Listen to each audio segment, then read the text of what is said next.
en su apostasía, al levantar un santuario rival al norte, Dios maldijo al rey que lo hizo, se le secó la mano.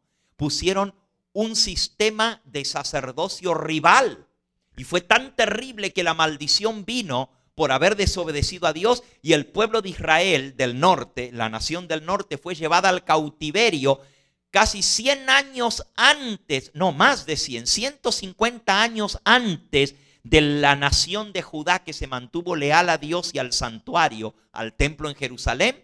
Esos aguantaron 150 años más. Los demás, por haber desobedecido el mandato de Dios, fueron llevados al cautiverio. Dios dio instrucciones de cómo debía hacerse, y el templo era el centro del plan de salvación. Pero según lo que vimos hoy, esto era hasta que viniera Cristo. Vamos a leerlo ahí mismo en el libro de Hebreos, donde teníamos hace un momento.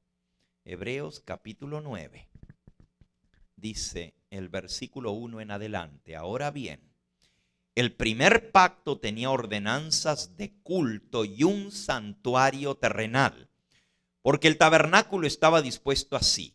En la primera parte, llamado el lugar santo, estaban el candelabro, la mesa de los panes de la proposición, y tras el segundo velo estaba la parte del tabernáculo llamada el lugar santísimo, el cual tenía el incensario de oro, el arca del pacto cubierta de oro por todas partes, en la que estaba una urna que contenía el maná, la vara de Aarón que reverdeció y las tablas del pacto. Y sobre él los querubines de gloria que cubrían el propiciatorio, de los cuales cosas no se puede ahora hablar en detalle. Y así dispuestas estas cosas, en la primera parte del tabernáculo entran los sacerdotes continuamente para cumplir los oficios del culto. Pero en la segunda parte, solo el sumo sacerdote una vez al año, no sin sangre, la cual ofrece por sí mismo y por los pecados de ignorancia del pueblo, dando el Espíritu Santo a entender con esto que aún no se había manifestado el camino al lugar santísimo, entre tanto que la primera parte del tabernáculo estuviese en pie. Y ahora miren el 9, lo cual es símbolo para el tiempo presente, según el cual se presentan ofrendas y sacrificios que no pueden hacer perfecto en cuanto a la conciencia al que practica este culto, ya que consiste solo de comidas y bebidas, de diversas abluciones y ordenanzas acerca de la carne, impuestas hasta el tiempo de reformar las cosas. Pero estando ya presente Cristo, sumo sacerdote de los bienes venideros, por el más amplio y más perfecto tabernáculo, no hecho de manos, es decir, no de esta creación, y no por sangre de machos cabríos y de becerros, sino por su propia sangre, entró de una vez para siempre en el santuario, habiendo obtenido eterna redención. Así que dice que todo lo del santuario, el lugar santo, el lugar santísimo, el candelabro, la mesa de los panes, el altar del incienso, el arca del pacto y todos los sacrificios y ofrendas que se celebraban en el santuario eran símbolo para el tiempo presente. Eran figura hasta el tiempo de renovar las cosas, de reformar las cosas, hasta que viniera ¿quién? Jesús, porque todo eso ilustraba a Cristo. Esta tarde, cuando hablemos de los colores, de las cubiertas y de los utensilios del santuario, vamos a ver cómo todo esto nos habla acerca de Cristo y su ministerio. Y a través del santuario aprendemos acerca de Jesús, que es el ministro de ese santuario. El santuario terrenal es un ejemplo para nosotros del plan de redención. Y así como había un servicio diario en el santuario, de eso vamos a hablar mañana, y vamos a entender cómo es que el ser humano es perdonado. ¿Por qué se necesita sangre para perdonar al ser humano? Todo eso lo vamos a hablar mañana. Así como había un servicio diario, también había lo que se conocía como las fiestas del santuario. Y cada una de esas fiestas era un drama que Dios daba a su pueblo en figura para ilustrar el plan de salvación. Por ejemplo, la fiesta de la Pascua prefiguraba al Cordero Pascual, que es Cristo. Y Cristo murió un día de Pascua. Murió el mismo día que se mataba el Cordero Pascual. Todo esto estaba prefigurado. El santuario no es solamente un ejemplo, una figura, pero es también una profecía. Escuchen esta cita. En el libro Evangelismo, en la página 166, la mensajera del Señor nos dice cuán importante es que estudiemos este tema del santuario. Dice así, página 165. La correcta comprensión del ministerio de Cristo en el santuario celestial es el fundamento de nuestra fe. ¿Qué cosa es la comprensión del ministerio de Cristo en el santuario? La base, el fundamento de la fe adventista. Sigue diciendo, el pueblo de Dios debería comprender claramente el asunto del santuario. ¿Cómo? ¿Entiendes tú claramente el asunto del santuario? Pues aquí dice que el pueblo de Dios debiera conocerlo claramente. Todos necesitan saber por sí mismos el ministerio y la obra de nuestro gran sumo sacerdote. De otro modo, les será imposible ejercitar la fe esencial para estos tiempos o desarrollar o desempeñar el puesto al cual Dios nos ha llamado. Así que si nosotros no entendemos el tema del santuario, no podemos tener la fe necesaria para estos tiempos. Y no podemos desempeñar la función para la cual Dios nos ha llamado como pueblo. Y termina la cita diciendo, todos los que han recibido la luz sobre el tema del santuario deben dar testimonio de las grandes verdades que Dios les ha confiado. El santuario en el cielo es el centro mismo de la obra de Cristo en favor de la redención de la raza humana. Concierne a toda alma que vive aquí en la tierra. El santuario nos revela el plan de la redención. ¿Se fijaron? Dice que es el centro de operaciones para todo el universo, para la redención de la raza humana. Todo lo que está pasando en el universo sucede ¿dónde? En el santuario que está en el cielo. Y también dice, nos revela el plan de la redención. Y miren cómo termina la cita. Nos conduce paso a paso hasta el fin mismo del tiempo y anuncia el triunfo final de la lucha entre la justicia y el pecado. Oh, así que en el santuario nosotros no solamente entendemos el plan de redención, pero dice que nos lleva paso a paso hasta el fin y la culminación de todo. Nosotros vamos a descubrir que en el santuario también hay la profecía del plan de redención. No solamente son figura o tipo, pero es una profecía. Por ejemplo, ¿sabían ustedes que a través del santuario Dios reveló al pueblo de Israel en qué año, en qué mes, en qué día y a qué hora iba a morir Cristo en la cruz del Calvario? Estaba revelado en el santuario siglos antes. Desde que Dios mandó a construir el santuario al pie del monte Sinaí, ya estaba señalada la fecha en que Cristo iba a morir, porque Él estaba prefigurado en el santuario. ¿Sabes que a través del santuario estaba señalada la fecha exacta cuando nuestro sumo sacerdote iba a ascender al cielo, iba a comenzar a ministrar en el lugar santo? Y de igual manera estaba señalado la fecha exacta cuando Él iba Así como el sumo sacerdote entraba una vez al año en el lugar santísimo, como Cristo también iba a entrar en el lugar santísimo, a hacer la obra final de expiación antes de su venida. Si nosotros entendiéramos el santuario, podríamos entender también lo relacionado con la venida de Cristo.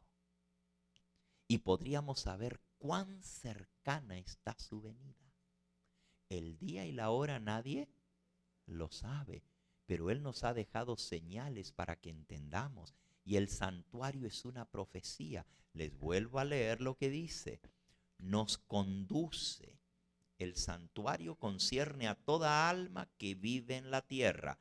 Nos revela el plan de la redención y nos conduce paso a paso hasta el fin mismo del tiempo y anuncia el triunfo final de la lucha entre la justicia y el pecado.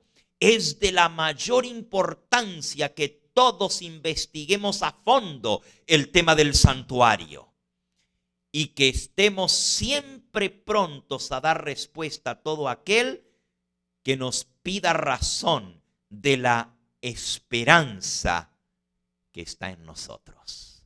Así que no solamente tenemos que entenderlo, pero también tenemos que ¿qué? Poderlo explicar, dar razón por qué nosotros creemos en el santuario, por qué creemos en el juicio investigador, por qué creemos que Cristo está en el lugar santísimo y cómo lo demostramos por la palabra de Dios. Una cita más, nomás una. Primeros Escritos, página 63. Primeros Escritos, página 63, dice así. Son muchas y preciosas las verdades que contiene la palabra de Dios. ¿Cuántas verdades tiene la palabra de Dios? ¿Y cómo son esas verdades? Preciosas verdades contiene la palabra de Dios, pero es la verdad presente lo que el rebaño necesita. ¿Qué necesita el rebaño? Aunque la Biblia está llena de preciosas verdades, lo que el pueblo necesita es la verdad presente. He visto el peligro, dice la mensajera del Señor, he visto el peligro que existe de que los mensajeros se desvíen de los puntos importantes de la verdad presente para espaciarse en temas que no tienden a unir el rebaño ni a santificar el alma. En esto Satanás aprovechará toda ventaja posible para perjudicar la causa. El diablo quiere que estemos discutiendo de otras cosas, en lugar de concentrarnos en la verdad presente. Y saca por allí que si, bueno, mejor ni hablo, pero cada cosa, y discuten sobre esos temas como que de eso dependiera nuestra salvación. Eso es lo que Satanás está sacando ventaja sobre el pueblo de Dios. Pero miren cómo termina la cita. Pero los temas como el santuario, en relación con los 2300 días, los mandamientos de Dios y la fe de Jesús, son perfectamente adecuados para explicar el movimiento adventista pasado y cuál es nuestra posición actual. Establece la fe de los que dudan y da certidumbre a nuestro glorioso futuro. Hermanos, esta semana, si alguno duda, va a ser establecido en su fe.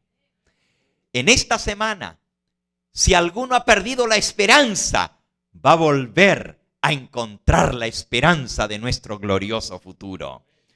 En esta semana, si alguno no entiende por qué todavía estamos aquí en la tierra, por qué hace tantos años que estamos diciendo que viene Cristo y Cristo todavía no ha venido, el santuario nos enseña paso a paso lo que está sucediendo en el cielo. y nos ayuda a entender nuestra posición pasada y nuestra posición actual. Nos da certidumbre. Si alguno no tiene esa certidumbre, esa seguridad de que este es el pueblo de Dios, esta semana va a salir de aquí convencido de que este es el verdadero pueblo de Dios. Para eso Dios nos ha dado las verdades del santuario. Y termina la cita. He visto con frecuencia. ¿Cuántas veces le mostró esto el Señor a ella? Con frecuencia. He visto con frecuencia que estos son los temas principales en los cuales deben espaciarse los mensajeros del Señor. Yo quiero cumplir con lo que Dios ha dicho. Tenemos que espaciarnos en esos temas. Y ahora no solamente es un tema del santuario. Ahora vamos a estar estudiando la semana entera sobre el tema del santuario. Lo vamos a ilustrar con nuestra pizarra hasta que comprendamos claramente el plan de redención en tipo y profecía, porque es una profecía para nuestros días. A ver, ¿qué tan buenos alumnos son ustedes? ¿De cuántos templos hablamos hoy? A ver, saquen bien la cuenta. No, no son 4. No son 3. Sí, hermano, son 5. A ver, diga, ¿cuáles son los 5? El de Moisés. El de Salomón, muy bien. El de Zorobabel, muy bien, van 3. El de Herodes, van 4. ¿Y el del desierto? El de Moisés. Son 5 los que hablamos, porque el más importante es el modelo que está en el cielo, el gran templo celestial. Déjenme decirles, el que se hizo aquí en la tierra era en miniatura, era como de juguete comparado al que está en el cielo. Saben que en el santuario celestial, para pasar del lugar santo al lugar santísimo, ¿se usan carros con ruedas para trasladarse de un lugar a otro? ¿Saben ustedes que cuando Cristo pasó del lugar santo al lugar santísimo el 22 de octubre de 1844, primero el Padre fue llevado en un trono movible? Dice que el trono tenía ruedas y las ruedas se movían. Ezequiel también vio ese trono y Daniel también vio ese trono que tiene ruedas y las ruedas son de fuego y se mueven. Y el Padre fue llevado en ese trono movible al lugar santísimo. Pero luego dice, y eso está en el libro de Daniel que estamos estudiando este trimestre, y también Dios se lo mostró a su mensajera. Ella vio como un carro de nube, que era un carro de ángeles, llegaba. Las ruedas se movían, pero eran ruedas vivas de ángeles. Y el carro se estacionó y Jesús subió al carro de nube. Y el carro de nube comenzó a andar y se trasladó. Y se abrieron las cortinas del lugar santísimo y Cristo entró a la presencia del Padre. Todo eso, tan grande es el templo en el cielo, tan grande, que se necesita un carro para ir de un lugar a otro. Imagínense que el libro de Daniel dice, y vi tronos. Dice, y el juez se sentó y los libros fueron abiertos. Dice, y el anciano de días, cuyo pelo era blanco como la nieve.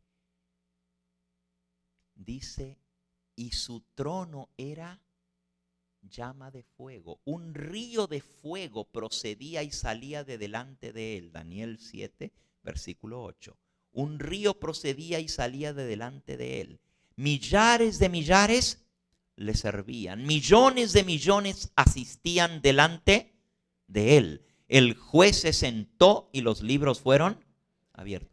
¿Qué es eso de que del trono de Dios sale un río de fuego? ¿Qué es ese río de fuego que sale del trono?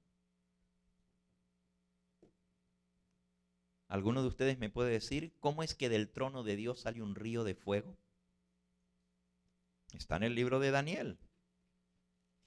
Daniel capítulo 7. Dice el versículo 9, estuve mirando hasta que fueron puestos tronos y se sentó un anciano de días cuyo vestido era blanco como la nieve, el pelo de su cabeza como lana limpia, su trono llama de fuego y las ruedas del trono fuego ardiente. Un río de fuego procedía y salía de delante de él. ¿Qué es ese río de fuego que sale de la presencia de Dios? ¿Qué es ese río de fuego? ¿No? ¿No se les ocurre? Hermanos, son tantos los millares y millares de ángeles que están dentro del santuario celestial. Y como todos ellos brillan y fulguran, porque la Biblia dice, Dios hace a sus ministros llamas de fuego. ¿No son todos sus ángeles llamas como llamas de fuego? Al moverse los millones de ángeles dentro del templo celestial, se mira como un río de fuego que sale de la presencia de Jehová. Son millones y millones de ángeles que están en su presencia. Imagínense cuán grande será ese templo, el que está en el cielo. Que es un río de fuego que sale delante de él. Millones de millones. ¿Ustedes se pueden imaginar un edificio que le entren millones de personas? El estadio más grande aquí en el planeta Tierra le entran 150,000 personas. El estadio más grande. Y si uno se sienta en la tarima de atrás y mira para enfrente, lo único que ve son puntitos de cabeza. No alcanza ni siquiera a reconocer que son cabezas. 150,000 personas en un estadio, usted no las puede ver al otro lado. Solamente ve allá una mancha. Y son 150,000. Ahora imagínense millones de millones. ¿Saben lo que es un millón? ¿Y saben lo que es un millón de un millón? ¿Y saben lo que es millones de millones? Para que millones de ángeles entren dentro de un templo. ¿Qué dimensiones tiene el templo del cielo? La Biblia dice que los cielos de los cielos no lo pueden contener. Es tan grande el templo de Dios que ni siquiera nos imaginamos su tamaño. Ese es el templo principal, el santuario que levantó Dios y no el hombre. Así que hemos hablado de 5, pero yo termino hablándoles de un templo más.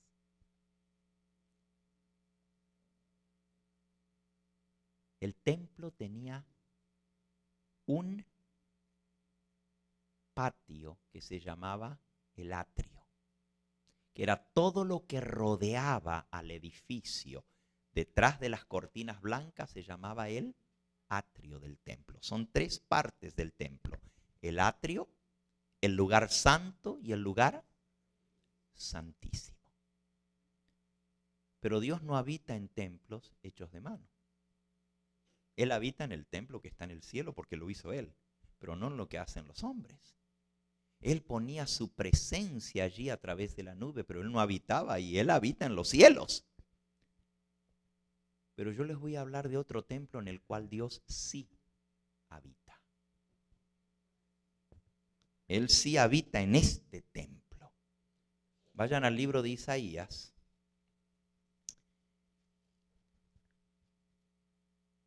Isaías capítulo 57 y versículo 15. Porque así dijo el alto y sublime, el que habita la eternidad y cuyo nombre es Jakadosh, el santo. Yo habito en la altura y la santidad. ¿Dónde habita Dios? En la altura y la santidad. Pero miren cómo termina el versículo. Y con el quebrantado y humilde de espíritu, para hacer vivir el espíritu de los humildes y para vivificar el corazón de los quebrantados. Hay otro templo, y ese templo tampoco es hecho de manos. Ese templo, dice el apóstol San Pablo, ¿no sabéis que vosotros sois templo del Dios viviente y que el Espíritu de Dios mora en vosotros? Primera de Corintios 3:16. Si alguno destruye el templo de Dios, yo lo destruiré a él, porque el templo de Dios, el cual sois vosotros, santo es. Así que hay otro templo no hecho de manos, porque esto no lo puede hacer el hombre. Y ese templo que Dios hizo es nuestro cuerpo. Primera de Corintios, capítulo 6, versículos 19 y 20. Primera de Corintios 6, 19 dice: ¿no sabéis que vosotros sois templo del Dios viviente? Que no os pertenecéis a vosotros mismos, sino que habéis sido comprados por precio. Glorificad pues a Dios en vuestro cuerpo y en vuestro espíritu, los cuales pertenecen ¿a quién? A Dios. Nuestro cuerpo es templo del Espíritu Santo. Y así como el templo tiene un atrio, que es todo lo que rodea el santuario, y tiene un lugar santo y un lugar santísimo, también Dios formó al cuerpo. Nuestro cuerpo, que es dedicado a Dios, es el santuario, es el tabernáculo donde Dios quiere habitar. Pero esta tarde vamos a aprender que desde que tú llegas a la puerta, ya de ahí para adentro, todo es santo. Desde la misma puerta del santuario, el atrio es santo. Y nuestro cuerpo representa el atrio, todo lo que es santo de la puerta para adentro.